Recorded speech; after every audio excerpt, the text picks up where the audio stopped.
WDET-FM. I'm Tia Graham, and this week we're joined by Laura Herberg of Outlier Media, formerly of WDET. Laura, welcome back. Hi, Tia. Good to see ya. Good to see you as well. What's happening on the program?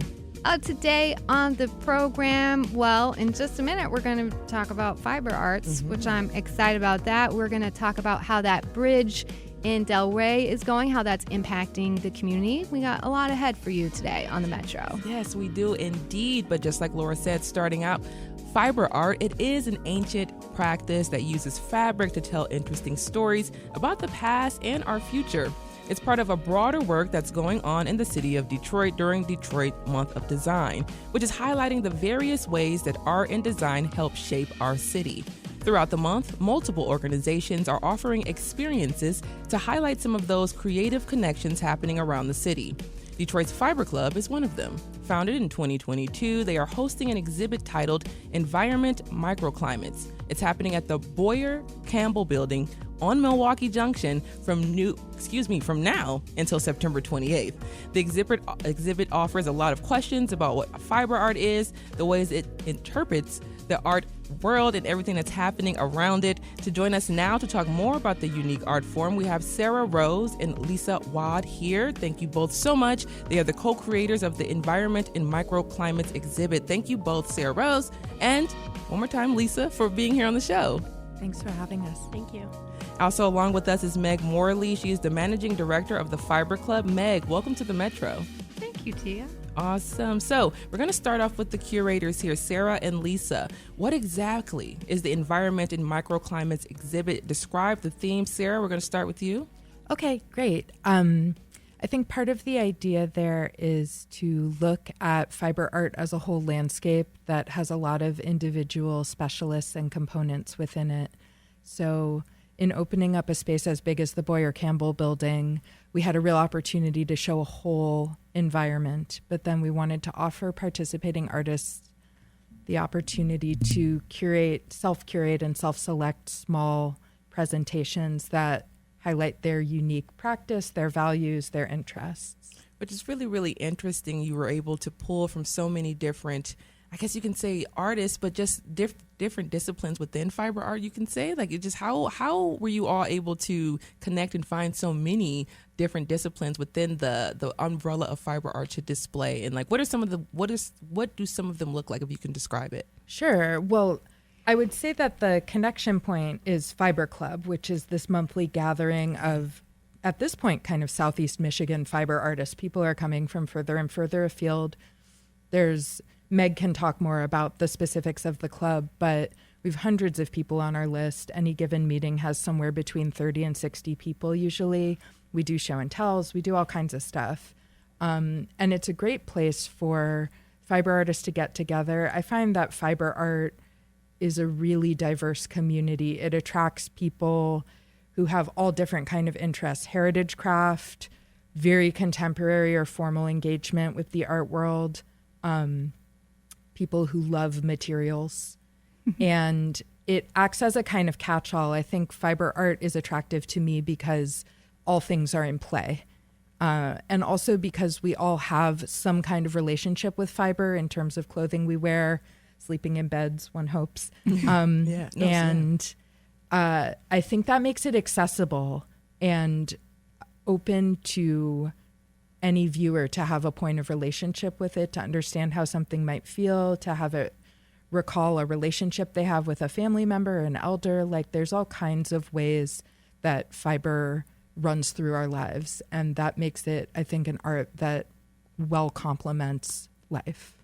And Lisa, just, throwing you into the conversation as well, for those who are interested to know a little bit more about fiber art, but just interested, especially during this particular exhibit that you guys have on display, it's such a large space, there's so many things that are happening. What are some things that you hope that as people are walking around the exhibit, they're walking around this giant space, that they're going to take away from the different artists that are on display? Well, I guess I'm a good person to ask this question to, because I didn't identify as a fiber artist. I didn't think Fiber Club was for me. And when I got this opportunity to curate a show in the Boyer Campbell Building, I reached out to Sarah Rose Sharp, who pointed us directly to Fiber Club to start to really bring enough artists to fill the space together. I work as an installation artist, and like I said, I don't identify as a fiber artist, but as Sarah said, there are elements in the work that I do that involve fiber, certainly. So as I encourage people to come and see this show, I think there are so many different pathways and experiences you can have in the space. Near and dear to my heart are the larger pieces, the installations, immersive sound, video, that type of thing. And if you are patient and curious to explore the smaller spaces and take a deeper look and squat down, poke around, take a peek. I love that. I love squat down, look around. That's one of my favorite things is when you go to an exhibit or a museum, wherever you are, you have to kind of move your body along with what's happening around you, which is one of my favorite things. So just sticking once again with Elisa here as we're continuing to talk, you're not a traditional fiber artist. So when I think about that and I think about creatives saying, well, I'm not a creative or I'm not this, when you told yourself that and then you saw how much you do work with fiber and how much you actually do love this material, what were some of the things that you in turn used to create the exhibit itself? So when you started to see like, actually I do like this, and so how did that influence the exhibit? Well, this was my first foray into co-curation with the guidance of Sarah, and what I realized could be helpful as far as my skills coming from installation art is helping folks install their work in the show. So lots of scaffolding, lots of hammer drills, and all types of power tools. Yeah. So it can seem kind of counter intuitive, but this may be thought about fiber art being this like quiet work along with a lot of powerful people using power tools over the install. I love that so much. So Sarah Rose and Lisa Watt are co-creators of a new fiber art exhibit in Milwaukee Junction. Meg Morley is the managing director of the Fiber Club. We're exploring what fiber art is and what their new exhibit is all about. So bringing Meg into the conversation, why is it so important for you all as the Fiber Club to have a presence in the Detroit Month of Design? Oh, wow. Well, I think that when Fiber Club started, it was interesting to see just how many people showed up and wanted to share their work, talk about what they were doing, and really just be seen.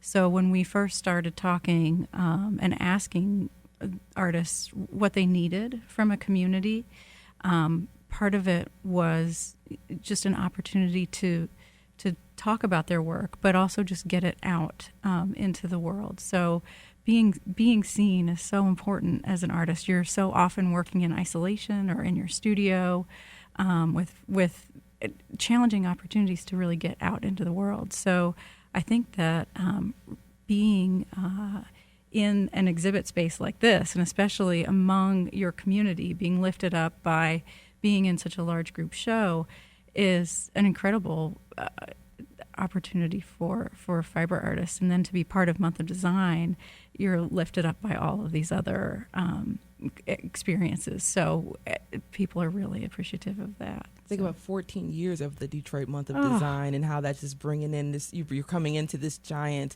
legacy of something that's been built for a while now. So you were talking just a little bit about just being seen, the importance of being seen. That's one of the reasons you most likely started the Fiber Club, so there can be a community and people can see each other and talk to one another. So creating this space of being seen, what does it mean for fiber artists, for artists out there, creatives in general, to just put their art out, just to do it? What does that feel like to have artists come to you, Fiber Club, and just put the work out? And so that's a big step. It's incredible. One of the things that Sarah Rose mentioned that Fiber Club does, the core of what we do, is have monthly meetings.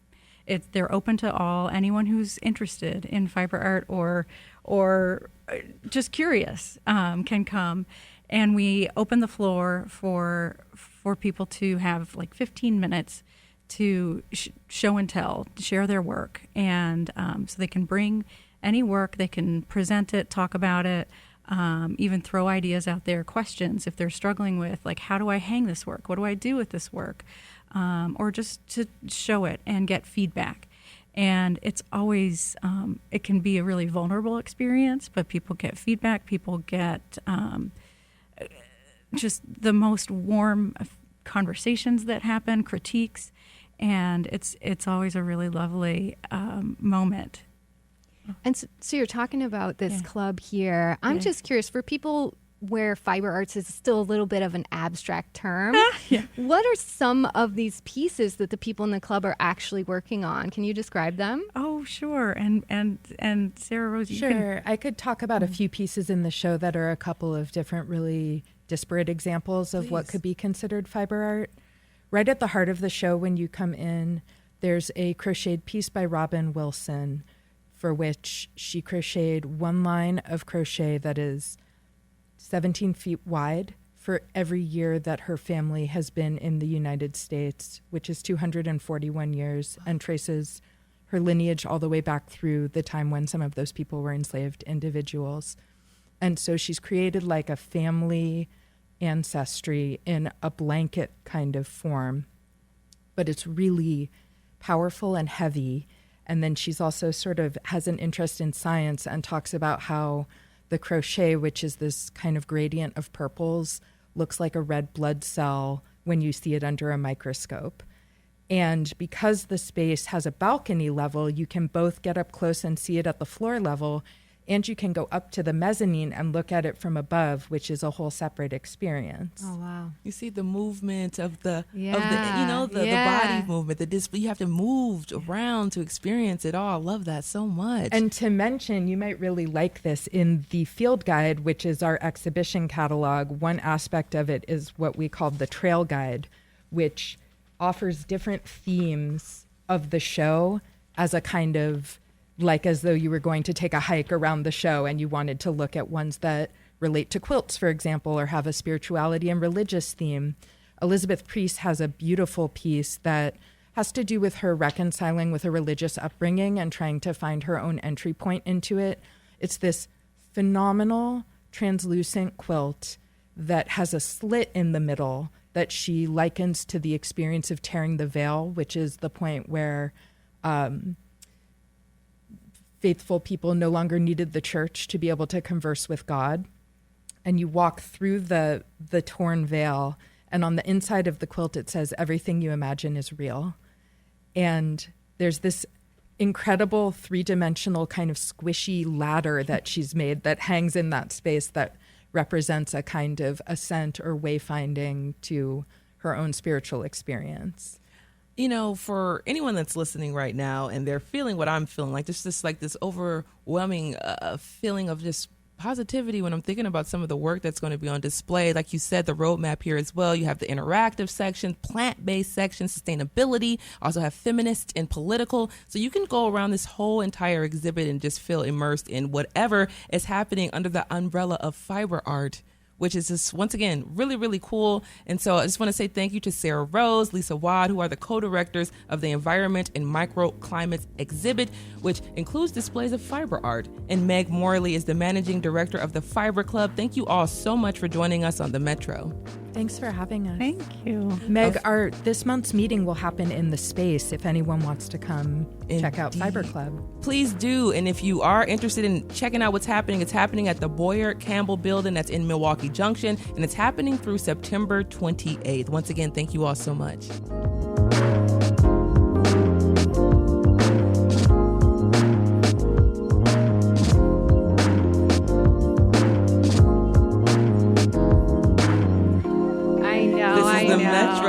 On 101.9 WDET FM. We always love when we have guests in studio, Laura.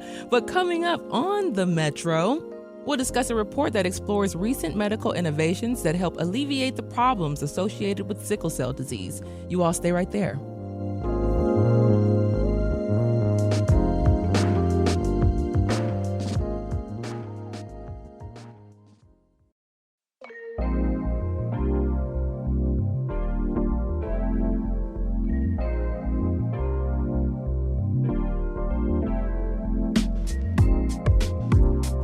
It's The Metro on 1019 WDET FM. I'm Tia Graham here with Laura Herberg of Outlier Media.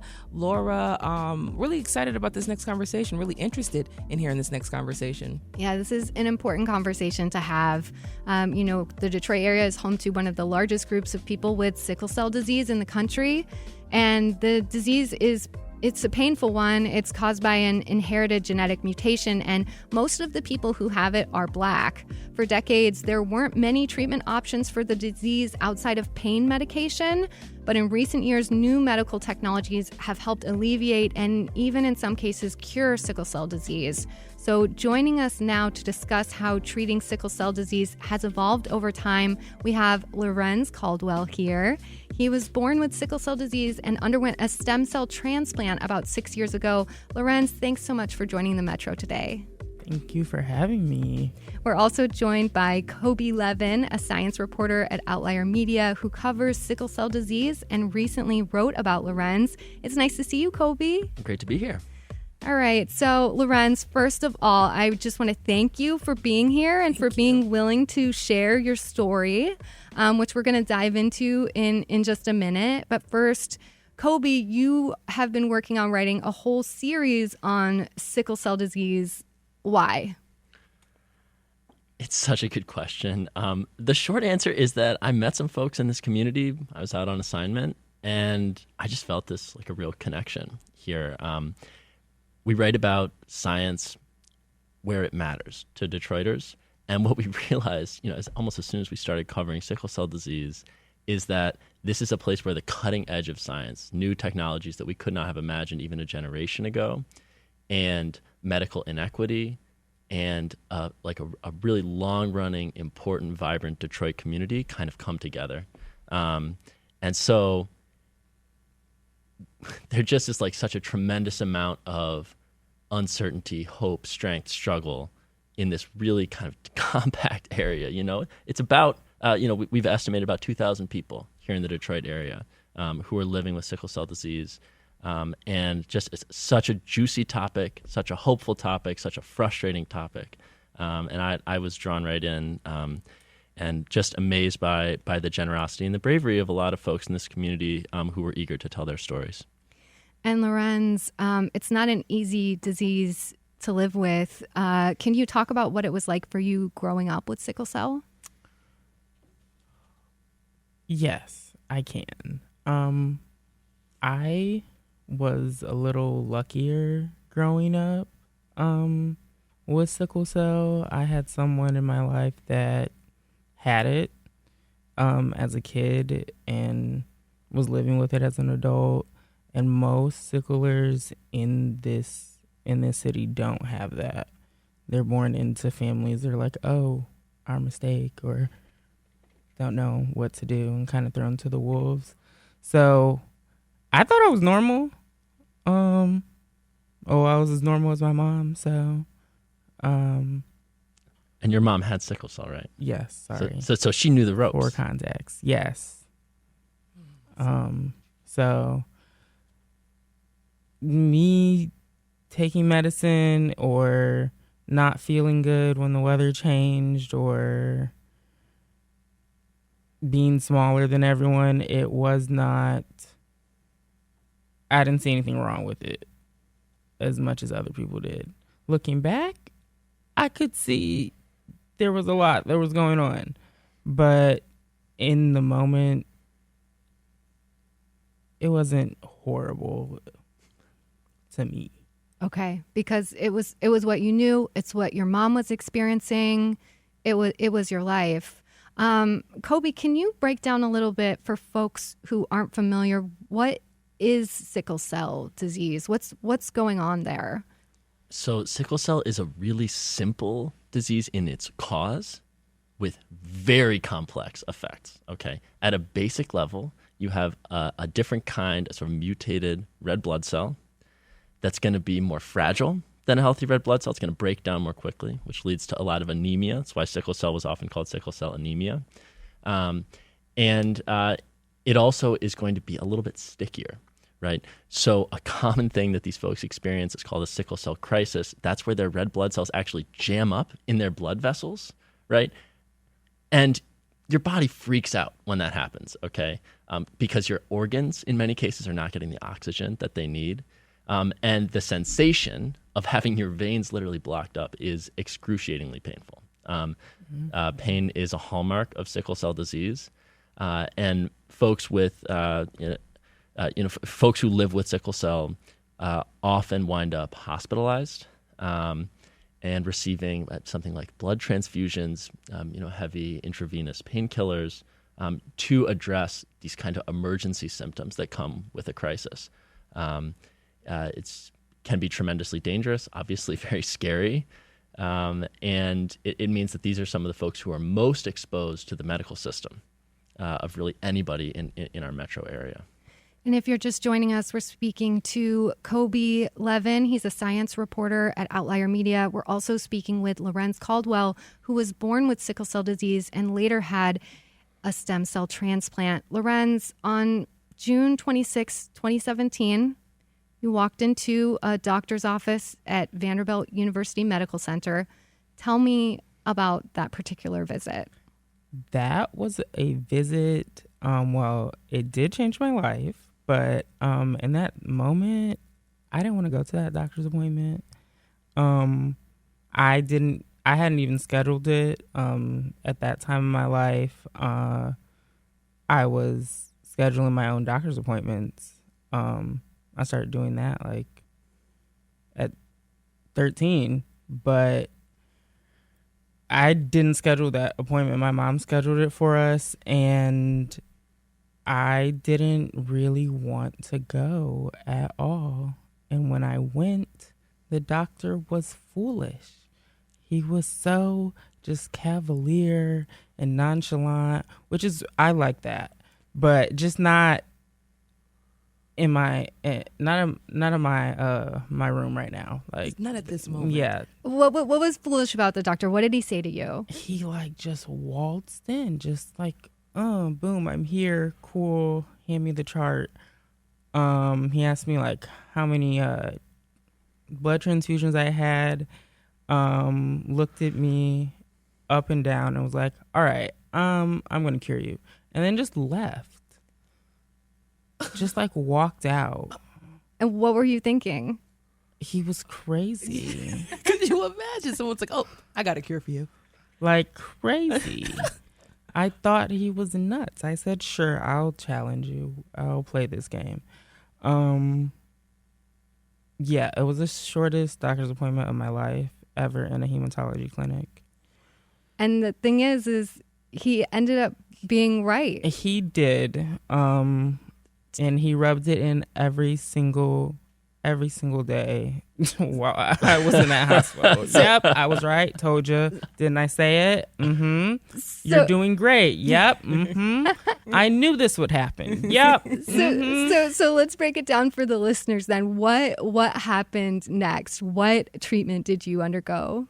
I'm still trying to grasp it, but I had a haplo bone marrow transplant from my father. That's what I had. I still don't really understand it at all. And just really quickly jumping in, since then, since you've been cured, what has it the night and day, like the before and after? What is the before and after? I didn't know that you could feel so still, like in your body. Like, I don't feel like I'm jumping out of my skin all the time, or I can't sit still because something's hurting, but for a minute that was scary. Like, this is it. Like, this is boring. Stop. I was gonna say, this is boring. I can get bored. Like, not having the disease. I did so much. Because I did not want to sit down. Like, this is what and y'all now doing? I'm like, this is what you call relax. Oh, okay, yeah. Well, I want to talk a little bit more about your life symptom free, but first let's back up just a little bit. Koby, can you talk about some of the recent treatments, including what Larenz went through, how treatments for sickle cell have evolved in recent years? Sure. So Larenz was participating in a clinical trial that actually just wrapped up. The results of the clinical trial were really positive. And doctors who were unaffiliated with the trial but who kind of read the results said things like, this is encouraging and that this is going to expand access to this kind of curative treatment. Because for a long time, you needed a really specific kind of bone marrow donor. Okay, yes. You needed a person with a recipe for blood, if you will, that was exactly the same as yours, just a little different. Okay, and often that was a sibling, but not that many people had a sibling who was a perfect match for them. What they did in Larenz's case is actually expand that pool and say, okay, your dad's not as good of a match, but he's close enough. But we've gotten good enough at this procedure that we're going to allow him to be the donor anyway, and it did work. So the genetic recipe, right, that Larenz's body uses to create blood right now, as we're speaking, because the body's constantly creating new red blood cells, is his dad's, right? Wow. And that means that the red blood cells moving through your veins right now are healthy. They're not sickle-shaped. Yeah, let's say it's a world of difference. I just hope I don't turn into a clone of him. That's so funny. Okay, but we actually should address that because this is something that people talk about a lot. Oh, really? Really, I'm a different person. Yeah. Oh, really? I'm an entire different person. I took Ancestry after. Oh, no, I'm my dad. I am my dad.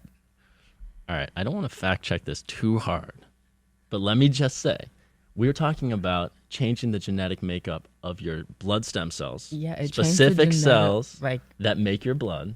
And my genes. I have a different blood type. Those are your genes? Yeah. Uh-huh.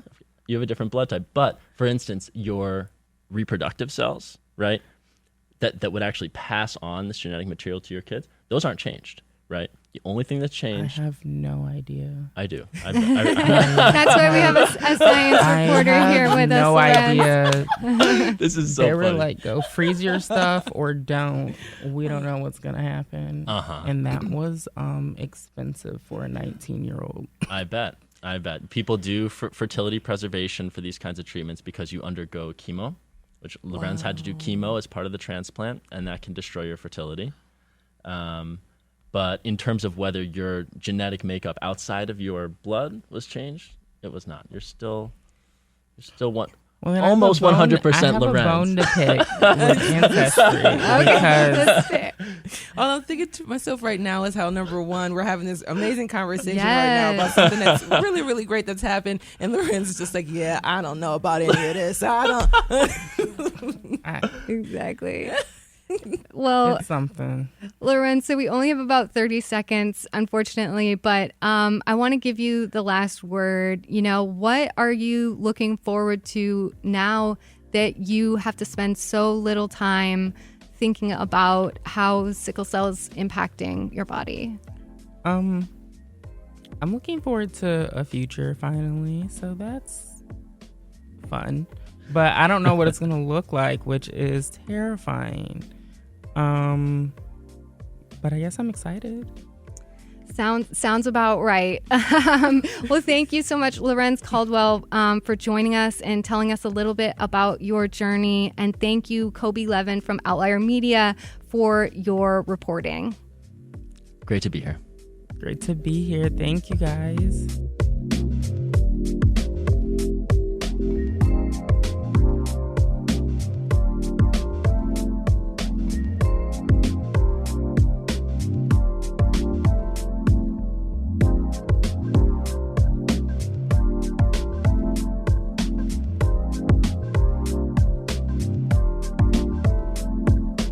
This is The Metro on 101.9 WDET FM. I'm Tia Graham. You just heard from Laura Herberg. And coming up, we'll discuss the ways the construction of the Gordie Howe Bridge is changing Southwest Detroit and what residents are doing to protect themselves from some issues brought about by that project. You stay right there.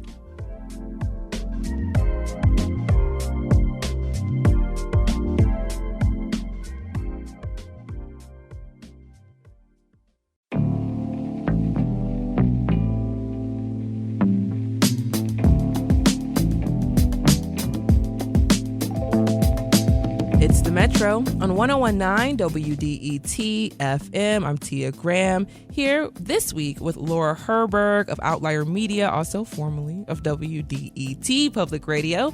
And Laura, just before we get into the next conversation about the Gordie Howe Bridge, when it was first announced, it's been announced for a while now. We've been following along with this story for a very long time. What are your early thoughts about the bridge?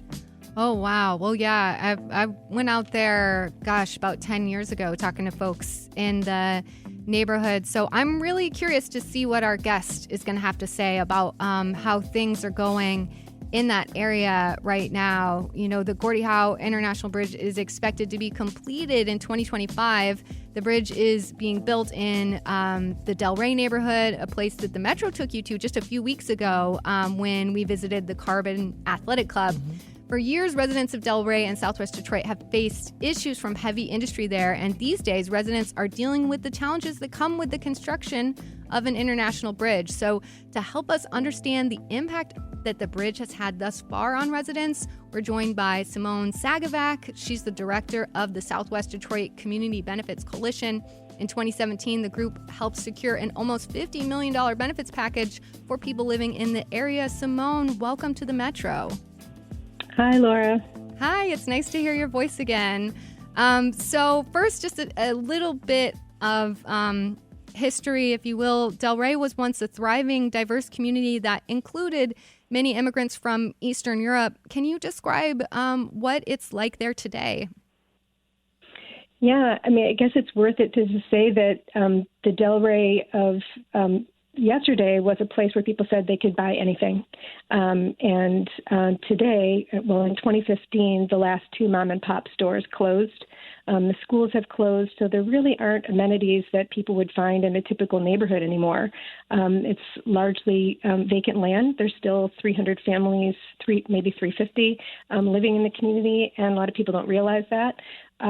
So it's not just industry, but when the study was first passed back in the environmental study back in 2008, at that time it was the land was deemed to be 70% vacant and publicly owned. So it's higher than that, of course, and that means there's a lot of vacant land that doesn't get mowed as often as it needs to be. That tall grasses, you see it's a magnet for illegal dumping, and that's just a danger for lots of reasons. And when it was announced that the Gordie Howe International Bridge, which is what it's called today, would land in Delray, you wanted to make sure that the community that was still there would see some benefits. Can you tell me what came out of that fight? Sure, and it certainly wasn't just me. Several organizations came together back in 2008 to form the coalition, and certainly didn't know the road that we were going to be on, but the benefits that came in 2017 were negotiated with the city of Detroit and the state of Michigan and the Windsor-Detroit Bridge Authority, and they were really unprecedented. They included an optional home swap program, so people who weren't bought by the bridge could have an opportunity to get a fully renovated house somewhere in the city that they could choose where. Windows and HVAC systems for people living along I-75 freeway that are going to face the future trucks lining up and the pollution that will come with that. Some families, through a Delray home repair program, got new roofs, or they could choose furnaces. Most people chose a new roof.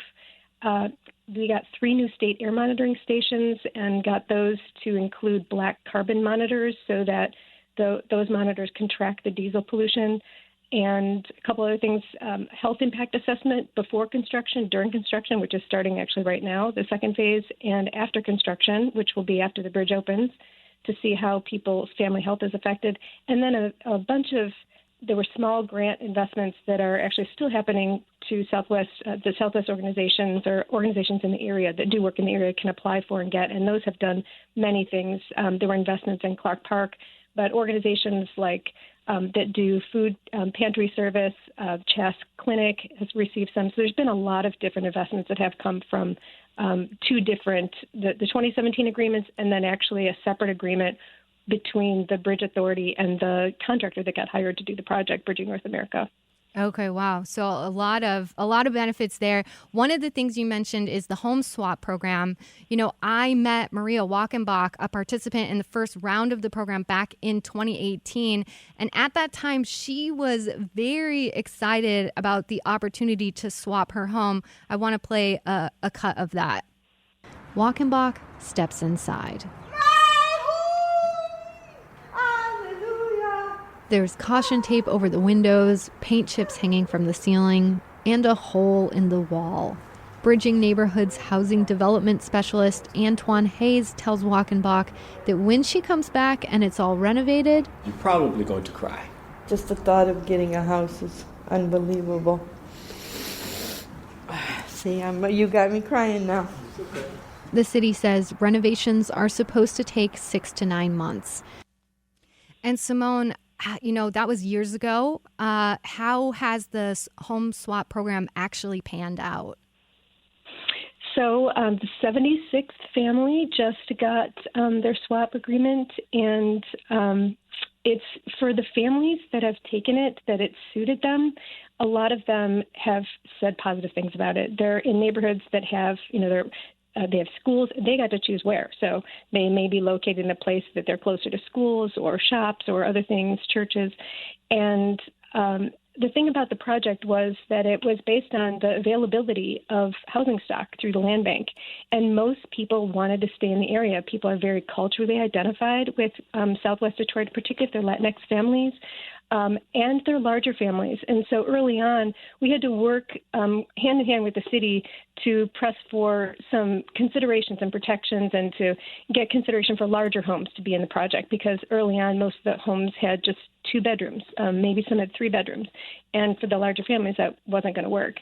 And so now, though, the stock of the land bank houses has dried up for Southwest Detroit. And it wasn't always going to suit everyone, and we knew that, but it did do a lot of good for some of the families that were able to take up the opportunity. If you're just joining us, we're talking with Simone Sagovac. She's the director of the Southwest Detroit Community Benefits Coalition. We're discussing the ways that some Southwest Detroit residents are adapting to the construction of the Gordie Howe Bridge. Simone, construction has been underway for years now. You know, we talked about a lot of these benefits that were supposed to happen. What does the community need in this point in time? Well, I'll say something that wasn't really anticipated was, you know, the scale of a development like this. It is the largest infrastructure project that both countries have had in 100 years. And it's 165 plus acres. And when they're in the thick of construction and there's no grass and no trees covering that dirt, the dust has been a huge problem for the community. People have chronic sinus conditions, asthma accelerated in the areas. And the project is trying to do things with street sweeping, but the dirt gets carried on the trucks, and these trucks are allowed to drive on residential streets, and that really is the problem that we're facing. Overall, it's with truck traffic. And while there are, of course, other neighborhood issues because of lack of services I was talking about or lack of amenities, it's the truck traffic that we're really focused on today. And it's a problem that needs a lot of different kinds of solutions.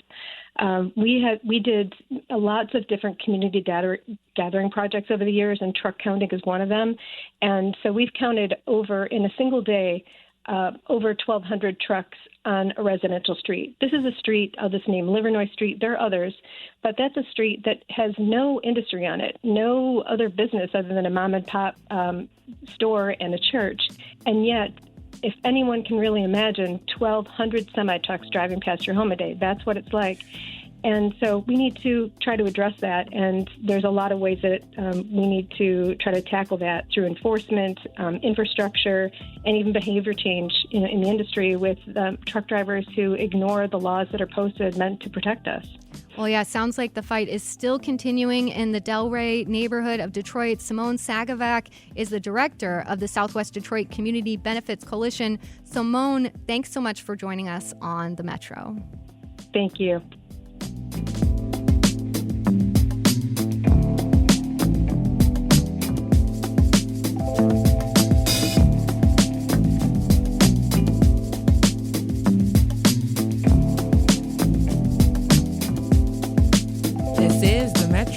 on 1019 WDET FM. Coming up, we'll discuss the various ways that inanimate objects shape our culture with artist and Detroit native Lakila Brown. You all stay right there.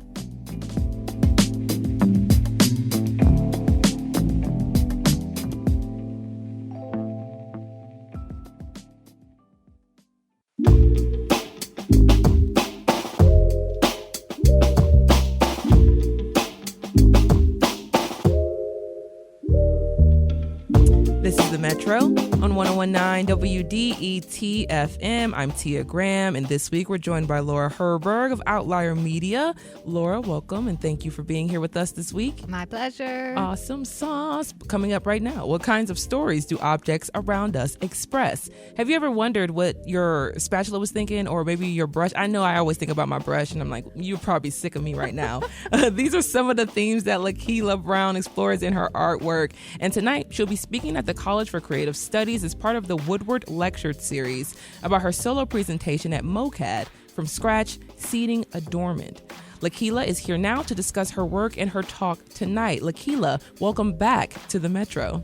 Thank you for having me, Tia. It's good to see you. Good to see you as well. So you're speaking tonight at the College for Creative Studies, and you'll be talking about the ethnobotany, adornment and molding and casting as a form of record keeping. So let's just unpack that a little bit. Talk about ethnobotany. What is it?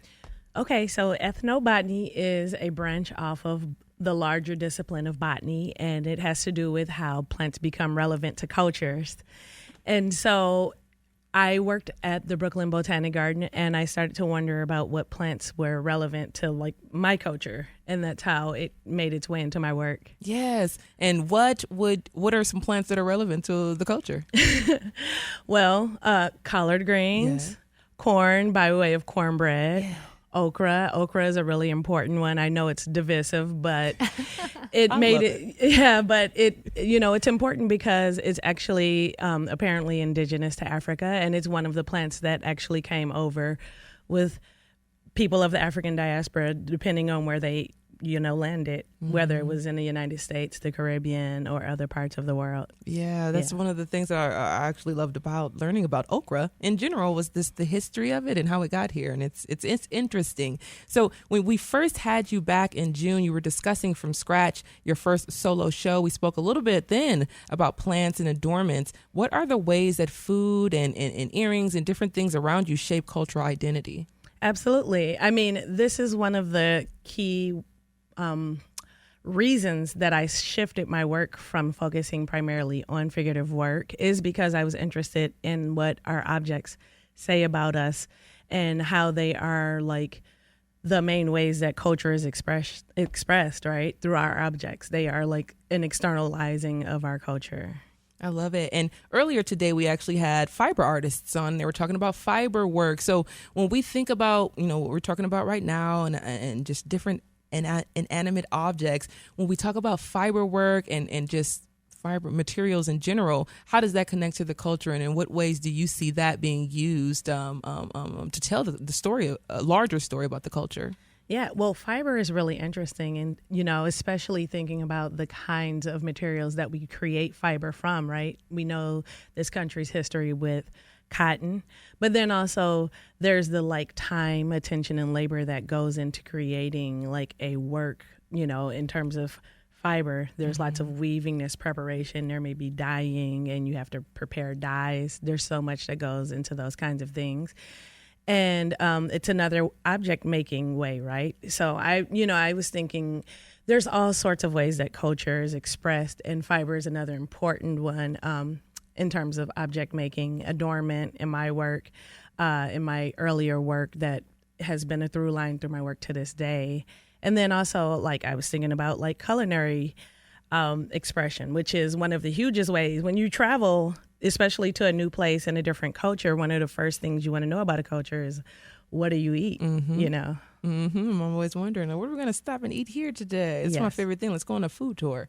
But the artwork is known as still life art. Yes. So if you could describe what still life art is and why it matters so much to you. Sure. Still life has a long history in Western art in particular, and I am somebody who went to art school, and so I studied Western art. And I think typically for anyone who studies Western art, when you think still life, you think Dutch masters and painting. And here I am, not Dutch and not painting. I'm making sculptures. But I mean, I think it's really about what our objects say about us. I mean, in some ways, they were much more concerned with communicating things like status. My work is more about like locating culture and culture expression, and also like widening what objects could be considered as still life objects.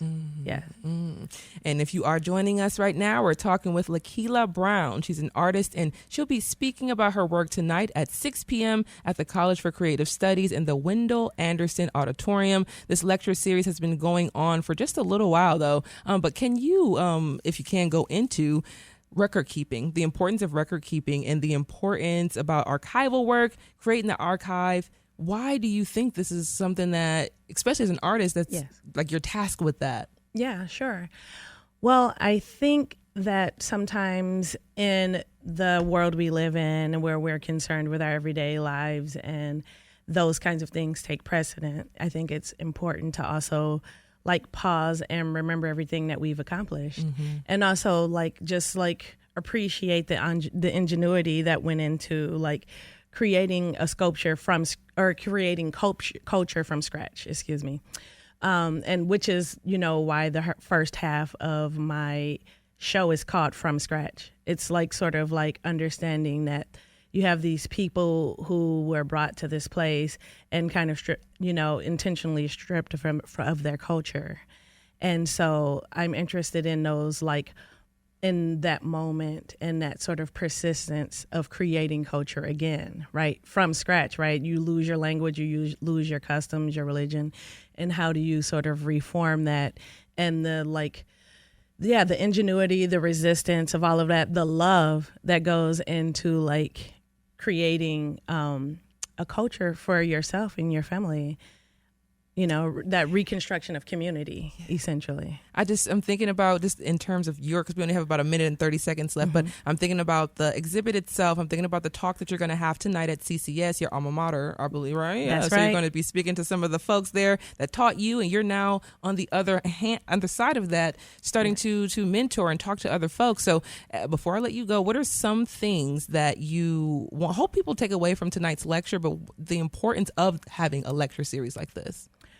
Well, I mean, it's a celebration for me, on the occasion of my show. I think that if I could have people take away something, it's just to like appreciate that we have a place in culture, that we have beautiful things, we make beautiful things, we are beautiful, and that it comes from a place of love. I mean, that's the main thing. And it's sort of like an illustration of how we got here. And I'll be like shouting out some of my influences and some of my peers. But the main thing is just to like, pause for a moment and appreciate that beauty and love that went into creating all of this. That's the main takeaway for me. That is the perfect ending point. Lakila Brown is a Detroit native and artist who will be speaking tonight at 6 p.m. about her work at the College for Creative Studies, her alma mater. Lakila, thank you so much for joining us on the Metro. We can't wait to have you back. Thank you so much, Tia. It's really good to see you. You too. And that's the Metro for Tuesday, September 10th. You can listen to recent episodes online at WDET.org, and make sure to subscribe to the podcast on your favorite platform. The show is also on YouTube if you like listening that way. The show is produced by Sam Corey, David Lyons, and Jack Philbrandt. Our engineer is Nate Bender. Music by Sam Bobian and Will Sessions. This is WDET-FM, Detroit Public Radio, your connection to news, music, and conversation. Thanks for listening. Laura and I will return tomorrow.